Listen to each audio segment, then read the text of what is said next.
So, hello, friends. Once again, I'm back with a new episode of your show, Manage Better. We all talk about quality in a way that quality and quality management is integral to all work that is done. Right? There is no work possible without thinking of quality. But how often do we stop and think what actually is quality? Right? It is sometimes it's not an easy question. There over the years there have been many quality gurus, leading luminaries who have defined and tried to define quality, but it's not something that stays with us. And over in the last few years with technology taking center stage, sometimes the subject of quality takes a back seat, right?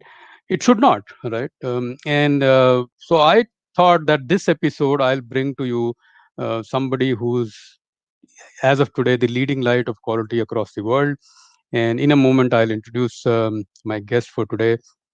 But before that, hello everyone once again. I am Anshuman Tiwari, of course, and welcome back to the show. This is your show on tips to get better at work and in life, called Manage Better. I believe we do not control where we start in life. None of us have any control on where we are born, how we are born, who are we at the beginning of our life. But we can certainly, surely control where we are going. We can control the journey. We can all get better every day, every year. Right. So my guest today is a world-renowned quality guru and often called the modern prophet of quality, Subir Chowdhury, Dr. Chowdhury. Welcome to the show, sir. And yeah, so just a little bit about Dr. Chaudhary, and he's insisted that I call him Subir. So, Subir, while you can find a lot more about Subir on LinkedIn and his website, subirchaudhary.com, in a minute I'll leave the address with you. But here is a brief introduction, right? So, and before I get there, it's not often that one speaks to a member of the global Thinkers 50 list, right? So, those of you who don't know about the list project, this is a list of top management thinkers and teachers globally. You can check more about on thinkers50.com. So Subir is a member of, or has been twice on that list, um, the Thinkers 50 global list, right? So this is pretty much a fan moment for me as well, right? And I'm sure for many of you to hear from such a luminary. So Subir Chaudhary is a management consultant and a best-selling author. Is hailed by the New York Times as a leading quality expert in the world today, and by Business Week as the quality prophet. He's been a thought leader around the world on quality management and strategy, uh, with the core of quality, right, for more than 20 years or so. And in this period, he has authored more than 15 books on quality and management. He runs a consulting firm, ASI Consulting Group, which of course advises leading companies and leaders across the world. And his disruptive ideas, some of which I've requested him to share today, so we'll know more about them, like Leo, Six Sigma, designed for Six Sigma, is a very popular book, which I'm sure many of us have come across. The Power of Six Sigma is a global bestseller and it has been translated into over 20 languages. Right, so over 20 languages. Often, you don't find quality books translated even in 2, 3 languages. So this is over 20 languages. In 2005, he wrote the best-selling book Ice Cream Maker, which of course brings out a very simplistic but revolutionary method of listen, enrich, and optimize. More about that in the session. His most recent book, the 15th one, is a USA Today bestseller called The Difference: When Good Enough Is Not Enough. Is already received praise across the world. But what impressed me most, everybody who's attending this session and will watch it later, is that in 2017, the Indian Institute of Technology, IIT Kharagpur, which is alma mater for Subir, established the Subir Chaudhary School of Quality and Reliability, the first of its kind in India. So he's very, very passionate about giving back to the alma mater and society in general.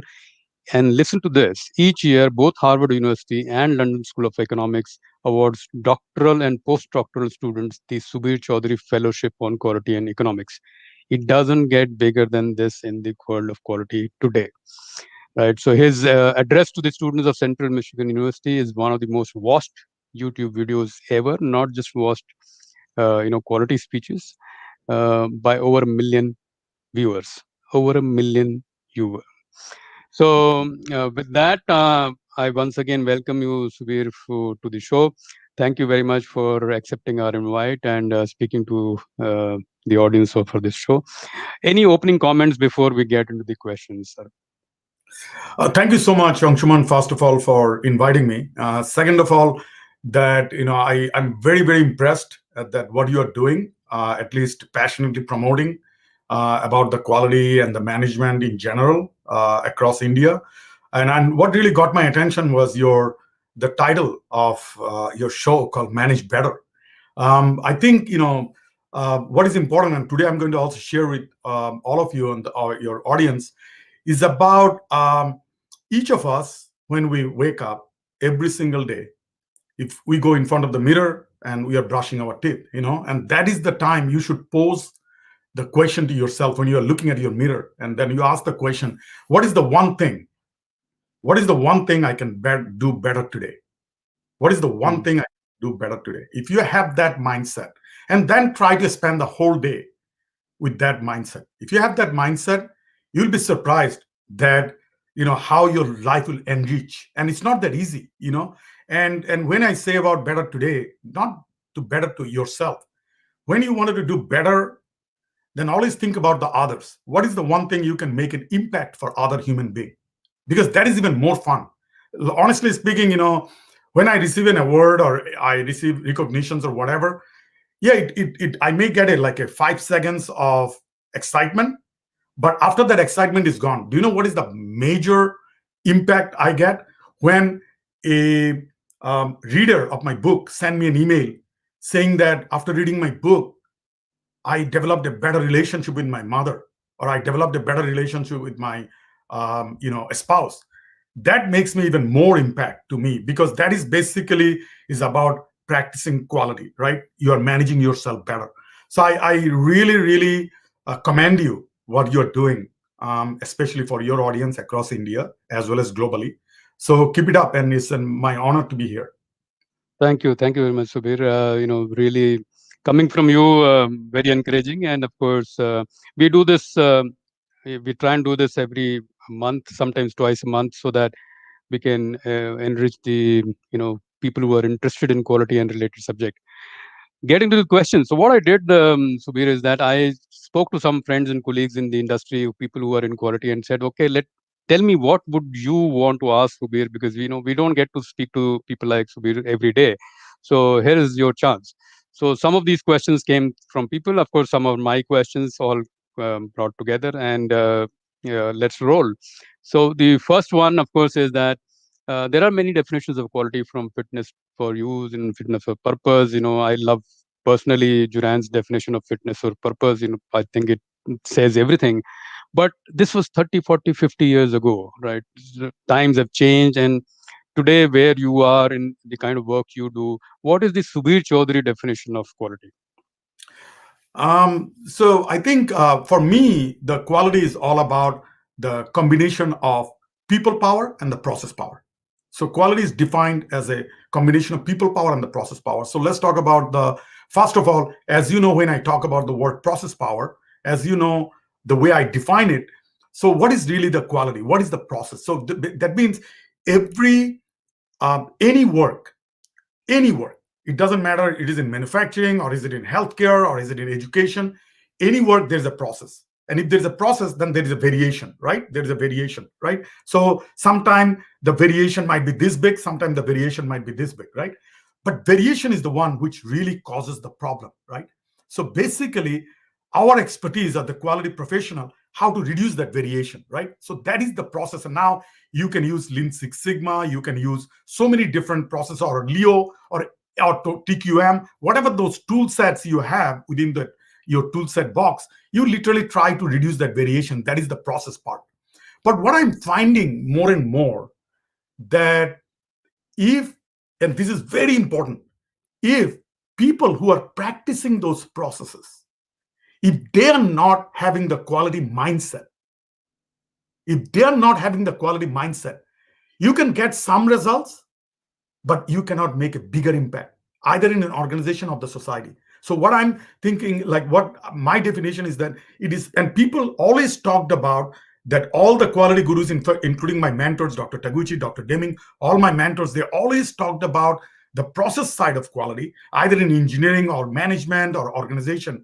But not too many quality professionals came forward and said, you cannot practice quality unless you're a quality human being. This is very important. Mm, You cannot practice quality. You'll right. You can practice, but you will not get the results. So for an example, and that is very critical. So, and in my viewpoint, that I'm trying to promote. Like, in fact, my first 14 books I wrote about process quality oriented, right, books like Power of Six mm, Sigma and for Six Sigma. Then I hit a wall, because the reason I hit the wall, saying that why, by using the same process, one organization is getting 200 times return, another organization is getting 10 time return. What is the reason? Why the disparity? They're still using the Subir Chowdhury process. Why one is getting 100x return, another one is getting, or 200x return, another one is getting 5x or 10x return? And that was the mm. time I started, and I found out that basically the organization which is getting the less return, that organization's people mindset is not the quality mindset, right? And that's what I talked about in my 15 books. So I think the foundationally, if you really wanted to impact in your organization, the majority of the people from the bottom to the top. When I use the word people, I'm not talking about just quality professional. I'm talking Everybody. about everybody from the bottom to the top. If the more people have the quality mindset and they are truly believe in their heart about quality, then you can make an impact. So to me, to achieve quality, it is all about having the people power as well as the process power. No, really well said, sir. I think uh, so. If I may summarize, I think people make quality is what is your message, that ultimately watchman to chairman, if the quality mindset is there, companies will achieve whatever method they use. The method is, of course, it is important, but it's not everything, right? So I think, yeah, very well said. So related topic, some weeks ago on the same show, I had Satyendra Kumar, very popularly known as Kumar, who was head of quality for many years at Infosys. Infosys is a leading global IT company, and very well respected professional, quality professional in India. One of the things he said which got me thinking, and I want to pose to you actually, is that he said that companies and individuals try and hide behind certifications, and the actual work, his message was the actual quality work, you know kind of goes for a toss, just to use a loose term. What is your view on this? And I've been intrigued by this, and I of course know him well, so I know his intentions. But what is your view on that? People try and hide behind, people and companies also try and hide behind certifications and think it is enough to just get the certification. So basically, see, the problem with the way the quality profession came in the picture, right? It was initially called quality control, right? The word Mm. quality control.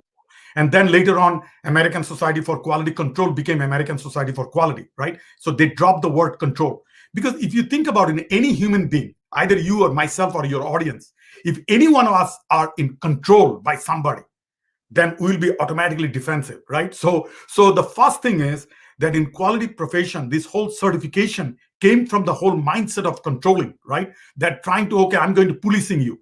If you wanted to policing somebody, you cannot make an organization or individual, right, to become the quality centric. So for an example, and let me bring it to an example perspective. So if you really think about it, that Toyota, they don't care if they're ISO 9000 certified or not. They really don't, Yeah.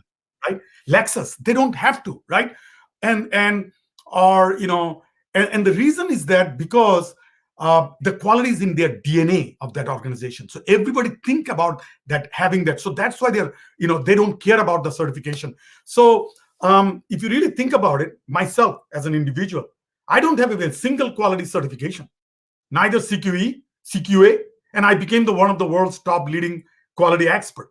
So why I never went to the certification? I went to a completely opposite side. So one thing I always talk about it, if you truly wanted to embrace quality in an organization, first thing what you should do, you should eliminate the quality department, because quality department itself is the problem, right? Because they are. So what you should do is that basically make a CEO's job is to make everybody, all the function, to think about quality. If you don't do that, just having a department of quality who will be coming in policing you, that is not going to make an organization better.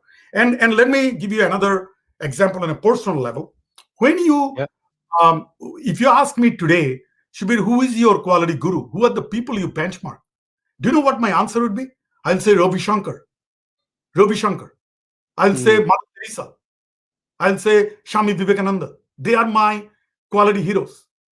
And you might say, what do you talk about it? What are you talking about it? So let me give you a very simple example. I just maybe a year prior to his dad passing, I had a great pleasure meeting with Ravi Shankar, the sitar player, in at his home in San Diego. And we're supposed to meet for 15, 20 minutes. And we end up with meeting for almost half a day, right? Because we, get to know each other, then we getting into so many philosophical discussion. So the first thing he looked at me and said, Shubir, because I'm meeting with you, I read your book, The Ice Cream Maker. I have so many questions. So I wanted to learn quality from you. So I was shocked.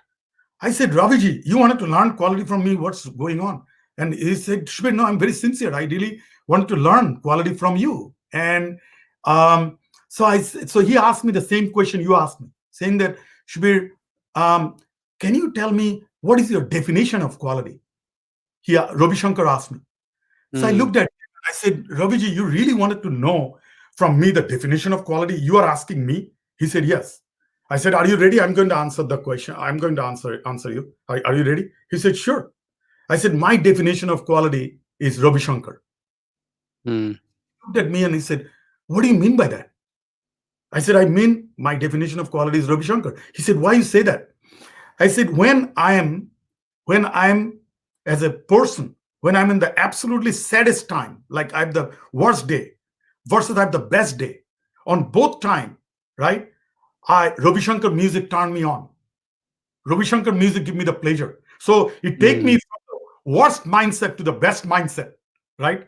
So if your composition can do that to me, then obviously for me, Ravi Shankar is the music, and Is Ravi it? Shankar is the qual. So do you know what he was so shocked by that, and he said, "My God, I never ever thought one of the world's brilliant management thinker will say that I am the inspiration for him for quality, and you are changing the whole world in the organization and everything." So he told me about that. I said, Raviji, I talked with a lot of the Fortune 500 CEO to listen to more music, to become better, to practice quality.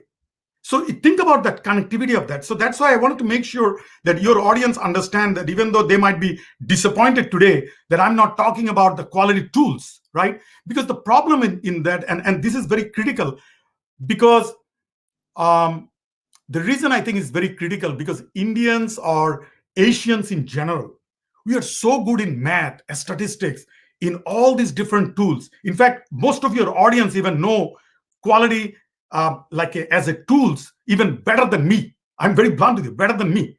The portion they're missing is the portion what I'm talking about. So my goal is today to discuss about the other element what most of the quality professional is missing. So then I asked Ravi ji on the same question, saying that, um, can you tell me that what is, how you feel about that, what I'm talking about, that your music of quality, high quality music you compose. He looked at me, he said, Shubir, this is very interesting, because in my life, I'm right now 92 years old. In my life, I've never composed a quality music yet. I looked at him and I said, what are you talking about? What do you mean by you didn't compose? He said, every single day I wake up at 5 in the morning and I go to my basement and trying to compose the best music I can, even now at this age. So I said, so what is your definition of quality? That means, so he looked at me, he said, Shubir, I compose music to satisfy the god of music, which is Ma Saraswati. So he said, but unfortunately, after composing all this music, Goddess Saraswati never came and put her hand on my shoulder and said, Ravi, I'm so impressed with your music. She never said that yet. So until she tells me that, I'm going to compose my music. So you think about at the age of 98, when he got the Bharat Ratna and all this top recognition around the world, knighted and everything, right? Telling me that good is not good enough, right? It's not Mm, done yet, right? So, as a quality professional, right, I think quality is such a subject, it's not achieved yet, right? So, every day when I think about it, I kind of feel that I'm still a failure. I'm not done enough, right? Because ideal objective would be how can you go out and it not to achieve the certification, not to achieve the Six Sigma level of perfection, because even Six Sigma level of perfection is still 3.4 defects per million. It's not zero defects, right? So you think about that perspective, and then giving the pleasure to another human being, right? So a lot of the time that I even told some of the management MBAs, recent graduates of MBAs, I kind of gave them the advice to spend more time on the with the homeless people, right? Spend more time yeah. for the homeless people to understand their feeling, and if they can really master that, then they can master the quality of the management. Because management is all about the people, right? To managing with the other people, right? So I think that should be the message. So the certification part, it is okay, but I don't think that is not enough. That is a very basic part, and it's kind of getting it, like for an example, getting a degree. Like I got a degree from IIT, right? That doesn't mean that at least I conquered the world. That should not be, right? Because the attitude should be every single day, um, what can I learn more? That should be the Mm, attitude, right? If you don't yeah. have that attitude, it's very, very difficult to achieve quality.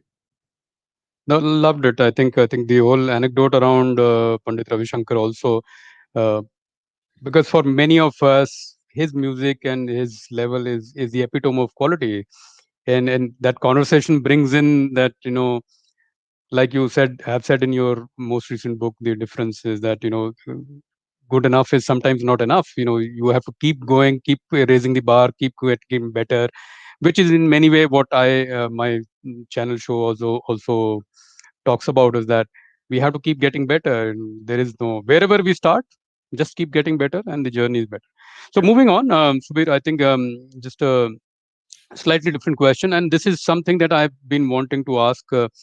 Um, People like you who have worked with many CEOs and, at a global level, right? And the question is broadly based on the observation that most CEOs, if not most, maybe 99% or more CEOs have do not come from a quality background. They primarily come from a sales, marketing, finance background, neither operations nor quality. So quality, if you assume that quality is a part of a larger operations, which I, by the way, hate. I think quality is all pervasive.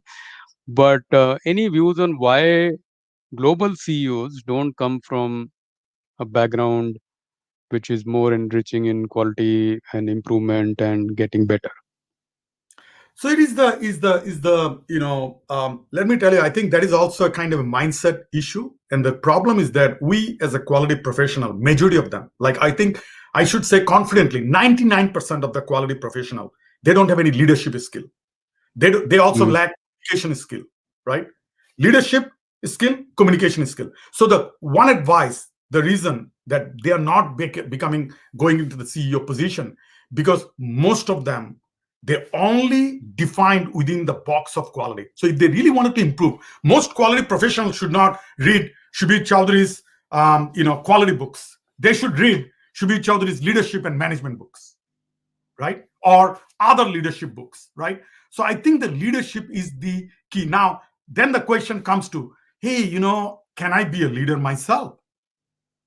And the answer is, I firmly believe in my heart, literally in my heart, I truly believe that, you know, it is every single human being has some leadership quality. Problem is that it is inside. They don't search for it. and they don't nurture it. So they don't bring it out because they're afraid. They're afraid. They are like, so when, and for me, it was just opposite. So think about myself from quality profession. I advise. So I don't run as the, even though I run as the CEO of my consulting firm, but I advise all the fortune, like most of the Fortune 500, global Fortune 500 CEOs. So I advise to make them become better, right? So how I can do that, right? What, so from the quality profession coming in and doing that, because what I did, I spent enormous amount of time understanding that the leadership part, right? So my advice would be, the reason they cannot go into the CEO position is belongs to the quality professional themselves. So if they can nurture and read and spend more time on the leadership skill as well as the communication skill. So when I use the word communication, what do you mean by the communication skill? Communication skill, if you can communicate effectively from the poorest of the poor and the richest of the richest effectively. Can you Hmm. ask the question? Can you communicate poorest of the poor and richest of the richest effectively? And let me tell you how I developed that. I developed that skill. Do you know what I used to do when I was a like a 12 years, 15 years old? When I used to, even after even graduating from IIT, when I used to get to a rickshaw, I used to talk to the rickshaw wallas, right? Like the rickshaw, the rickshaw puller. So I used to talk to the rickshaw puller and wanted to understand their life at the age of 14, 15, because I wanted that interest me, right? So Hmm. think Hmm. about that part. Or even a lot of the people on the street in India, they play, and some of them, completely orphan. I used to time with them, used to play with them. I never thought at that time that is going to help me in the later in my life.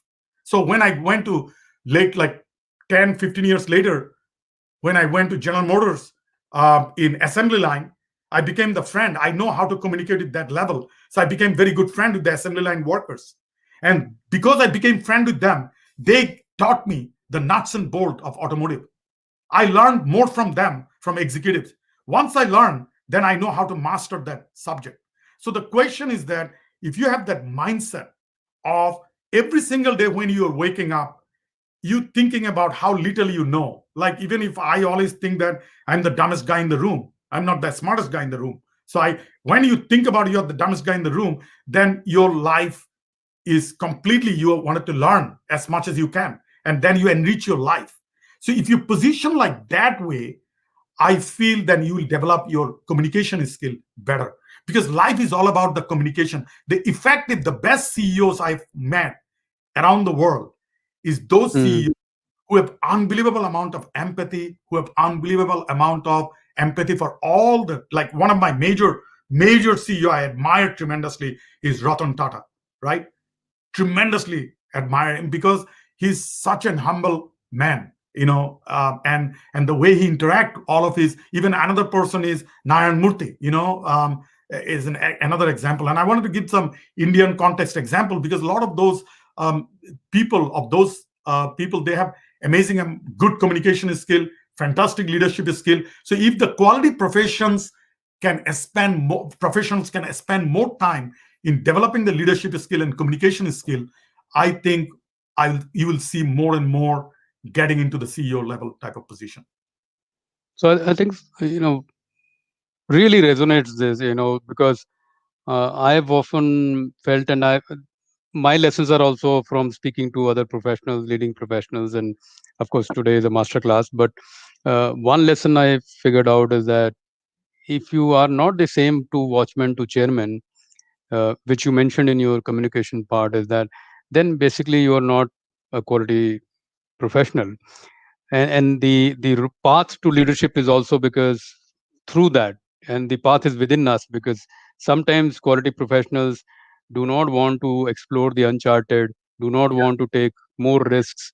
Yes. And leadership of companies, CEO levels, and they are a lot about taking bigger risks, and the stakes are bigger, and also to expand our knowledge, right? So if we like you said earlier, and kudos to your humility, because many of your books are reference material for other people. But what you said is that after writing so many books, you figured that there is you hit a wall.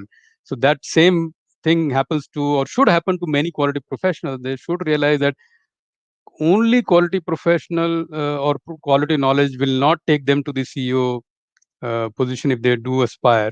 There is more to the world. So I think I love this message. So thank you for articulating it this well.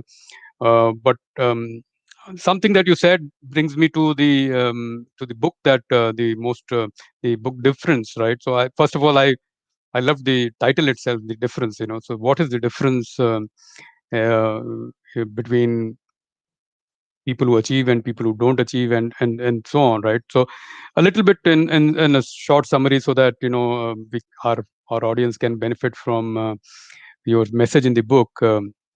please.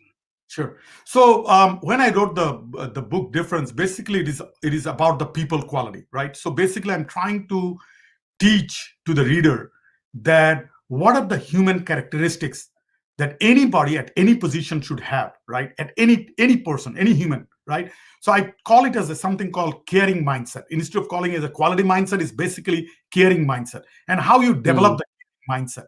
So basically, on the book is all about, and the difference came from, because I kind of feel as a humanity, as an individual, you always think about what is the, if you can make a difference to another human's life, you are enriching yourself. Think about that.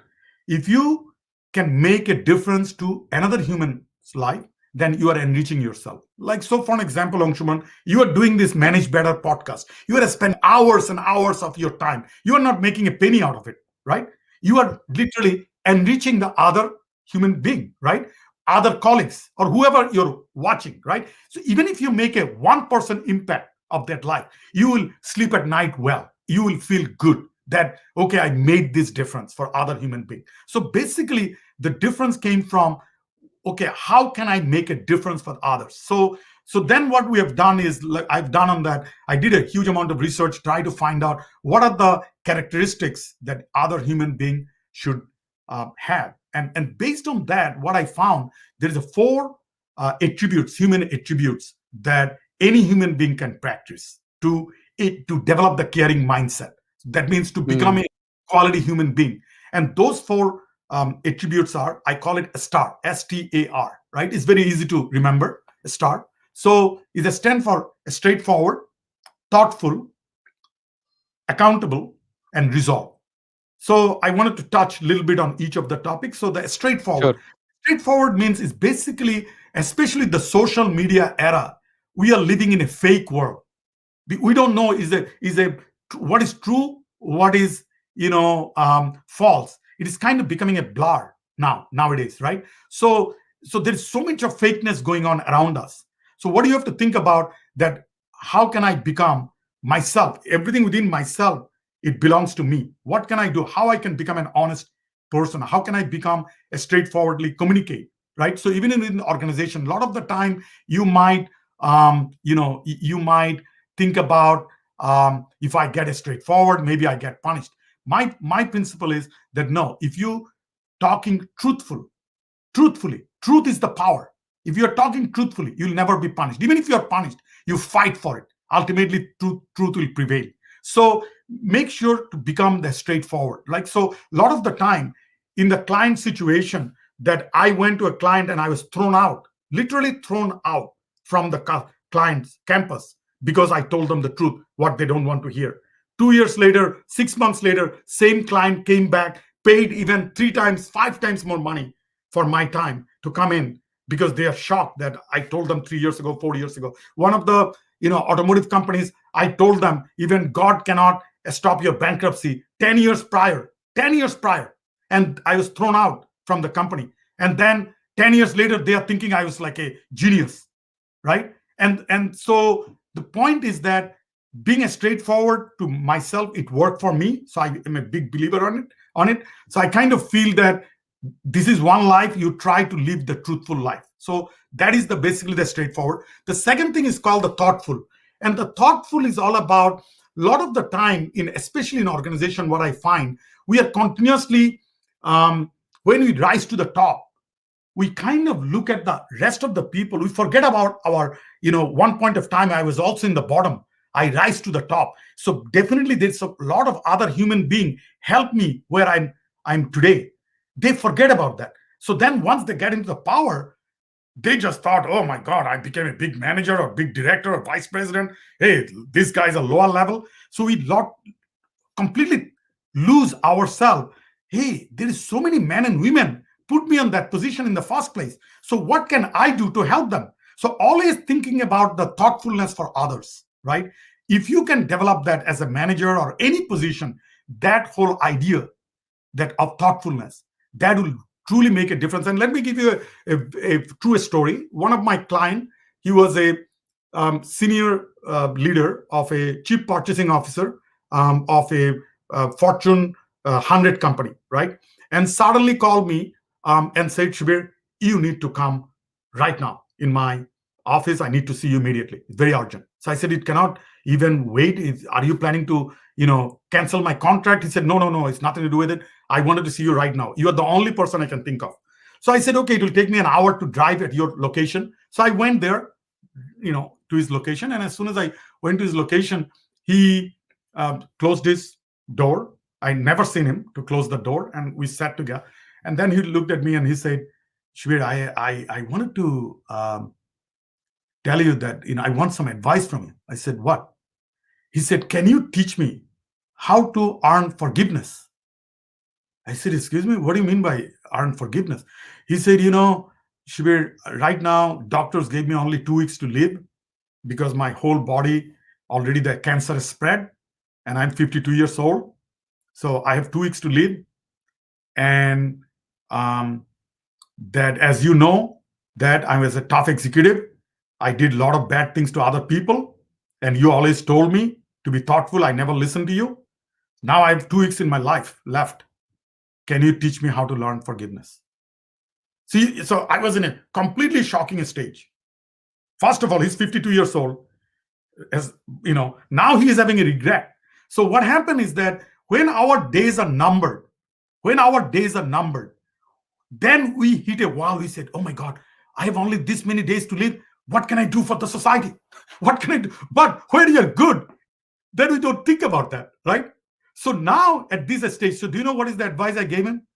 I said, hey, look, what you should do, take the telephone and call each of the individual you believe that you need the forgiveness, and tell them simply that, forgive me. I only have 2 weeks to live, and I did so many bad things to you. Can you please forgive me?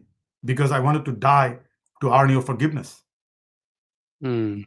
That's what he did. And let me tell you, his funeral is still one of the most attended funeral. So he survived for another like 6 months or whatever instead of 2 weeks. But within that 6 months, he reached out as many human possibly he can and asking their forgiveness. And his funeral is the most attended funeral. Now, this is the most important element.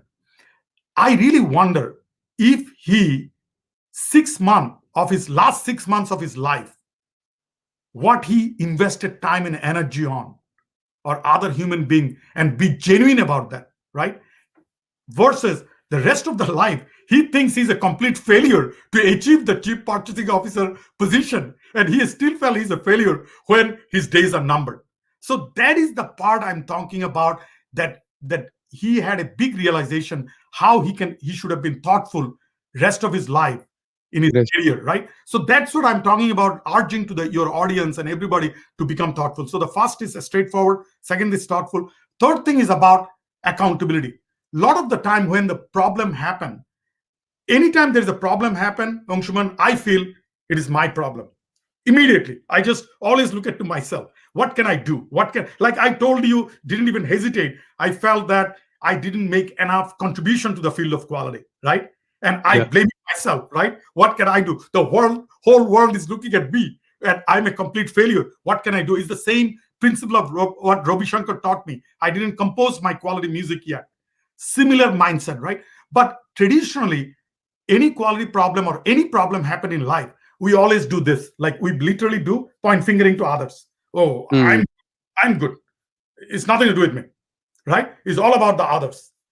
What I'm thinking is that no, if you really wanted to develop a quality mindset, what you should do, or caring mindset, you have to make the accountability your own.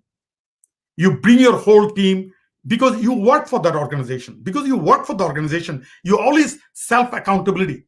So don't be afraid. Go out and tell them, hey, look, we all work for this organization. My job is not to point finger you. My job is to make an impact of the organization, how we can collectively work together. So if every individual can take the accountability on their own, then you can make a big difference, right? That is the third point. So straightforward, thoughtful, accountability.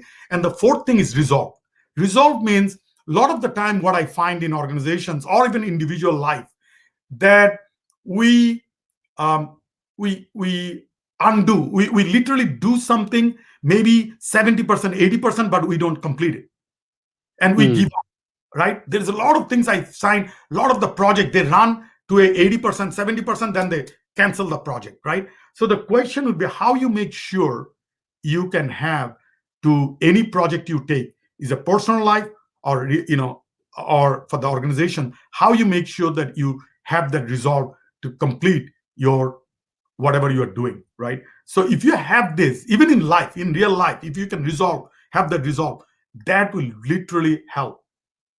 So my so if you can really, in the difference, literally I talked about those four principles, that how you can become a quality individual. Because if you can become a quality individual, then if you practice quality process, you will get the exponential result. No, I think this is a fantastic summary, Subir. So, while you were narrating the anecdote around the auto company thing, I was reminded that several years ago, when I was a Six Sigma consultant, I was invited by a very you know famous CEO in India, always in page three, and very popular person. I won't name him, not proper to name. But first of all, the meeting started very late. So that itself was not good for me. Indication was not right. But then you are going into a business meeting, so you are okay, right? Okay. Uh, After the first few minutes, straight question was that, what is the guarantee that Six Sigma will work for us? So I was stumped, of course, but I did ask after some composure, is that, what else has worked for you earlier? So his team answered that, look, we tried Quality Circle, we tried ISO, none of that worked here. Then my answer was, then I can guarantee that Six Sigma will also not work here. So maybe we should end the meeting, because you should look inside inwards. Why so many things which have worked for others did not work for you? The answer is not outside. And of course, we did not get the assignment, and I'm always grateful that we did not get the assignment, because who will work for such an organization? And of course, that company went bankrupt some years later. Um, Not happy about it. Nobody wants a company to go bankrupt, but the signs were there, right? So yeah. So I was reminded of that, and I thought I'll share this anecdote with the audience as well, because it's quite similar. Yeah, it is a very Uh, interesting, because one of my client, I can talk about him. He also passed away. Is a very became a very good friend of mine later.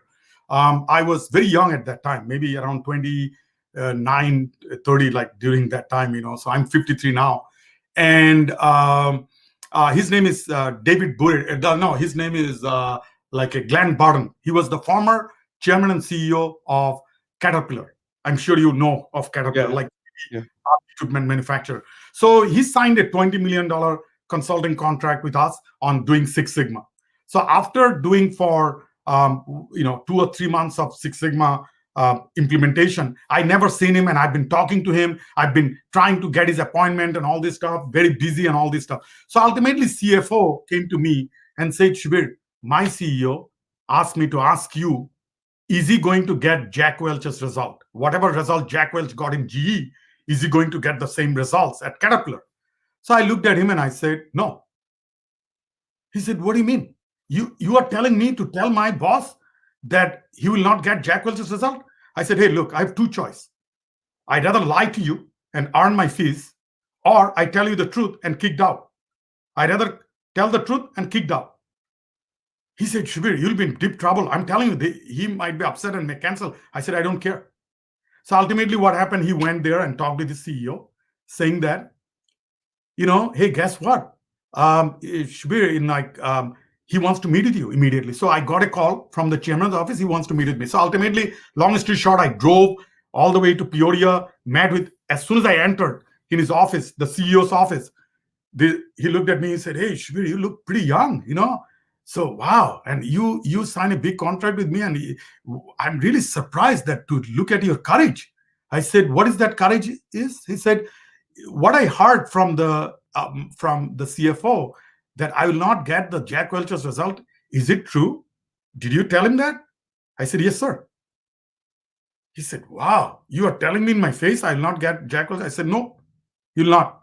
He said, "Why not?" "I'm paying $20 million." I said, "That is the problem.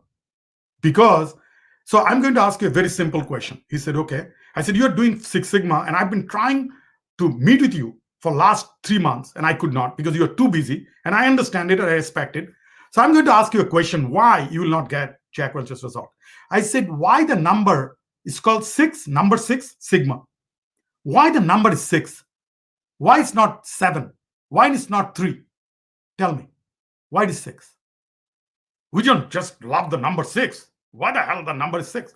So he looked at me and said, "What do you mean by that?" I said, "That's what I mean. Why the number is six? Why it is number not one, two, or three?" So he said, "Well, I'm not a statistician. I'm not a statistician. I said, look, Glenn, if I ask that question to Jack Welch, he'll immediately go to the board and explain to me why the number is six. I said, your problem mm, is you are trusting a consultant and with me and thinking about I'll do a miracle. Unfortunately, I don't run Caterpillar. You do. Problem with you is that your attitude of learning. If you wanted to learn, you can lead. If you don't want to learn, you will not lead. Maybe one day will come, you will get even better than Jack Welch's result if you put a time and investment into it and to learn it. Because once you, so he said, "Shubir, I'm not a statistician. I don't." Then he hold my hand, took it to his library next door, and showed all of his books. And at that time, I didn't write The Power of Six Sigma. He said, "Shubir, all this technical book, I don't understand." He said, then he took the 1 Minute Manager book by Ken Blanchard. He showed it to mm, me. Do you know, Shubir, if anybody have written a book called The 1 Minute Manager or Who Moved My Cheese of Six Sigma? mm, Can you imagine that? The client gave me the idea. So he told me, I want a book like that. So after that meeting, when I left his room, I thought, oh, what a brilliant idea. Can I write a Six Sigma book in a kind of a Who Moved My Cheese style? And that is the way I wrote The Power of Six Sigma. And after I written The Power of Six Sigma, he is the person who read the book. And then after reading the manuscript, when he read the manuscript, the book is not even out. He ordered 72,000 copies for his 72,000 employees. He gave Power of Six Sigma. So before the book is even out, it was sold 72,000 copies just in Caterpillar alone. And that made the book bestseller and everything else. So, but the point is that what is important is very critical.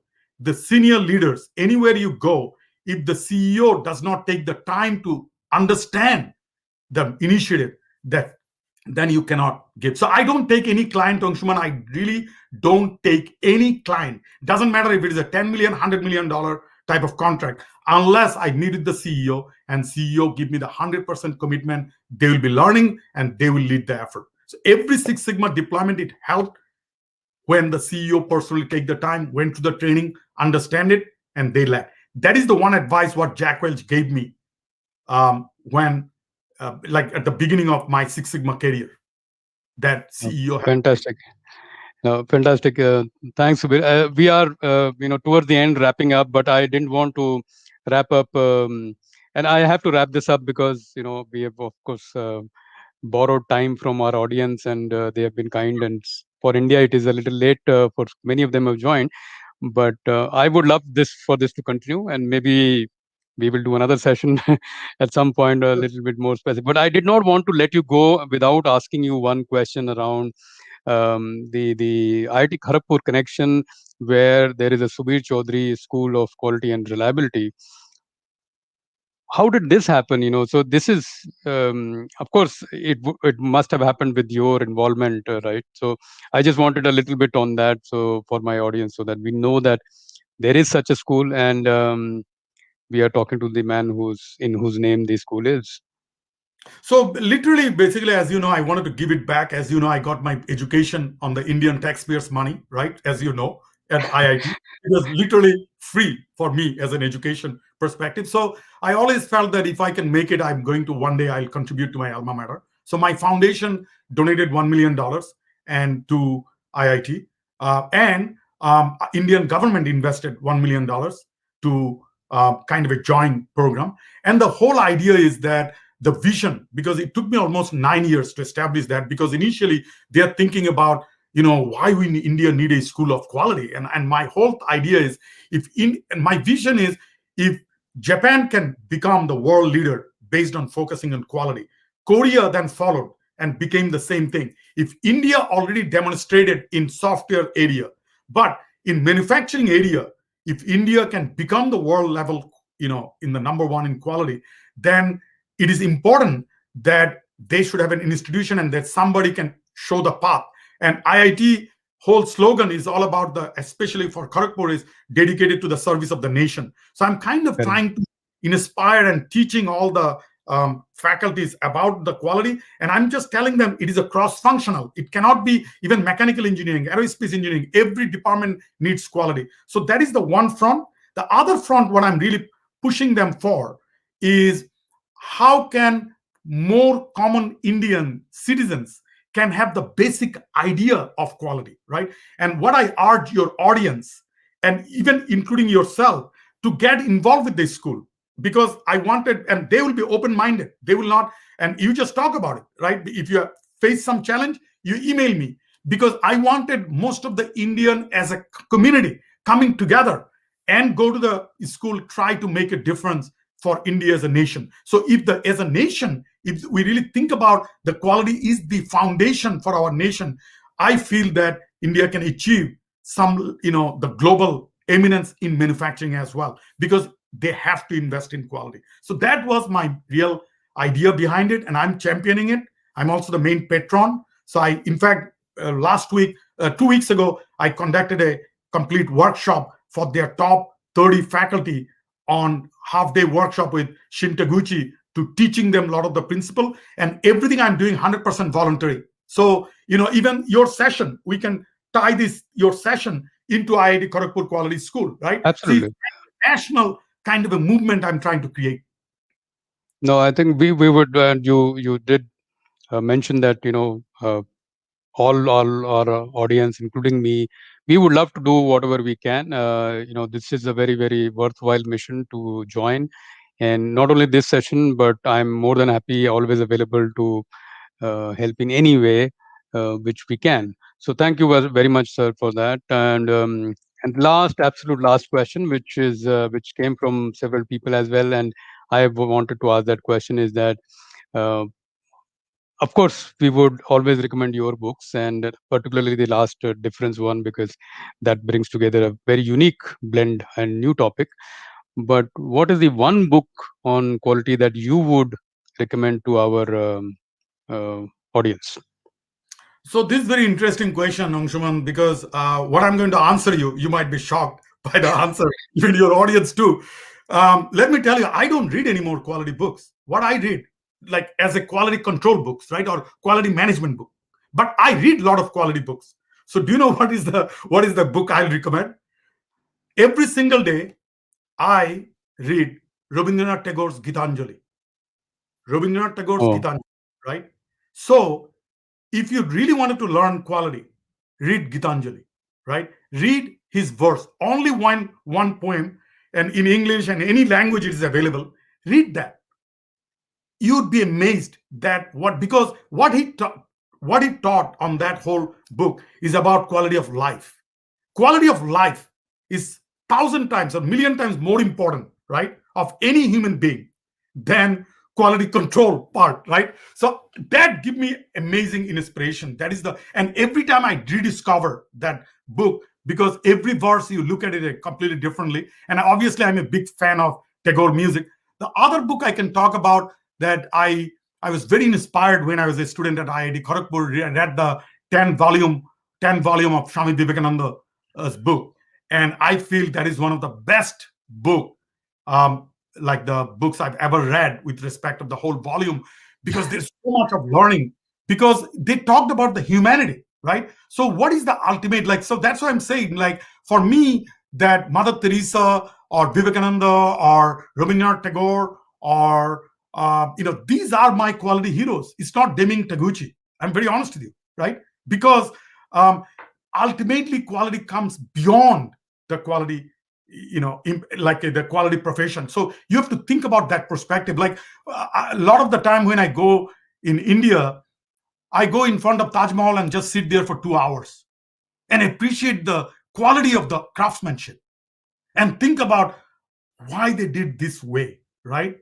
So that attract me. Like I can literally sit in the looking at the sculpture of Radha, right? A sculpture of Radha, and literally sit there and watch that and appreciate the quality of it, right? And and that's what, because and I'm into the art collections and all this stuff. So that kind of give me the inspiration.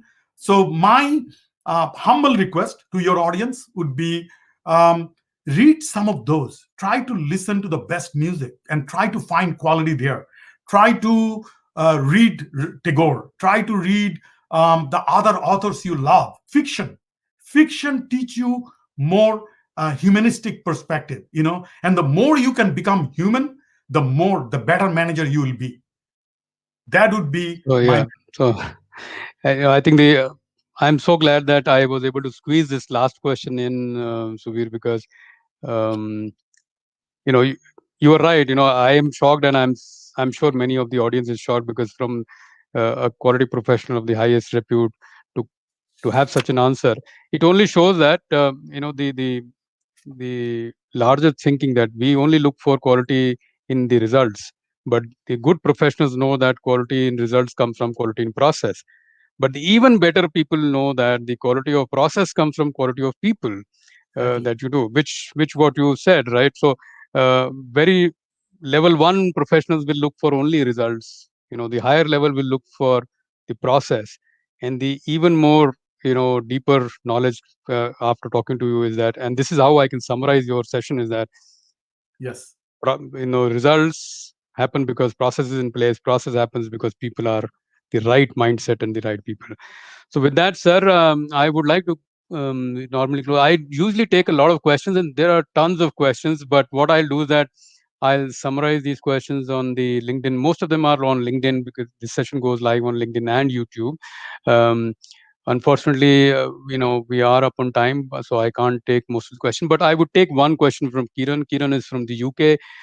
He's asking, what is the most effective way to foster a quality mindset in everyone? So, would you So that is like to one I answer? kind of answered with respect of the difference. I talk about this being a straightforward, being thoughtful, being accountable, and have resolve. If you can really practice those four principles as much as you can, then you can develop the quality mindset. And fast approach would be you yourself to practice it yourself first, right? Because leadership is all about you yourself show by based on that example what you are practicing, then you go to the next level. If you don't practice yourself, then it's very difficult. And by the way, those four principles I talked about, even if you ask me today, Shubir, what is your own score out of 10? 10 is the best and 0 is the lowest on a straightforward, thoughtful, accountable and resolve. Honestly speaking, some of the area I might be only 5 or 6, right? I'm not 10. And honestly speaking, each of the area, I'll never be 10. Even until my last breath,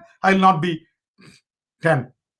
So that's what I think, that's what I really, really feel, that having that type of mindset, like you are not good enough, right? You yourself is not good enough. And continuously having that kind of mindset will really enrich your life. And then you are indirectly or directly practicing quality. So thanks, Subir. I think once again, this is a true masterclass. I'm sure the audience is delighted. And just for everybody's testing, this was the most registered show that I've ever done. Already over 700 registrations plus, and overall going to 1,000 plus more people. And I'm sure once we post this, and it will go to many more people. and I'll take up your offer, sir, on sharing this video with your students and your IIT Kharagpur connection, so that they can also take advantage of this session. So once Sure. again, on behalf of my entire audience, thank you very much, sir. And with this, we'll wrap up the show. Uh, and like some closing comments is that this show is of course live on YouTube and LinkedIn, but recorded version will be available on both the channels as well as my channel, my website managebetter.in. Lots of comments are pouring in, thanking you for the session and appreciating. So guys, let keep it coming. I will let Subir know that so many people loved the session on LinkedIn and YouTube. And of course, there are quite a few people who love these days the podcast version. So what I do is that I edit the whole show into a smaller episode for people who only want to listen to this, and maybe during a walk or a drive. People do like to prefer Sure. that. So that is also available on all popular podcast players like Spotify, Apple Podcast, Google, and Stitcher as well now. So that will be available in a week. And with that, I will close the show. The next show, everybody, is on 20th of March. I will announce the speaker and the timing in a day or two. And with that, thank you very much, sir. Once again, honored to be on this show and share a platform with you. Thank And you. to my audience, thank you once again for your patronage. See you next time. Till then, manage better. Thank you.